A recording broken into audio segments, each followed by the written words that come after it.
I am pleased to see that justice has been done in court and Christopher Cooper has received a life sentence having been found guilty of murdering Kelvin Evans, who was 64 years of age at the time of his death. Christopher Cooper's decision to punch Kelvin cost Kelvin Evans his life and has done untold damage to the lives of his family and friends.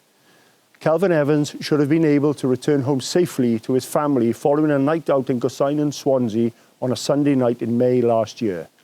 Instead, his family will never be able to forget that night. I hope that they receive some comfort from the sentencing and that they can now begin to grieve the loss of Kelvin. Taking drugs and drinking too much alcohol affects people's decision-making, and there could be severe consequences for making poor decisions when under the influence of drink and/or drugs. It can very easily and quickly make people vulnerable to become a victim or a perpetrator. Christopher Cooper took another man's life and now faces many years in prison as a result of the decisions that he made that Sunday night.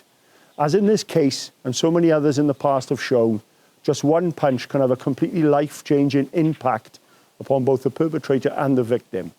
In a split second, someone can become a killer and someone can be killed.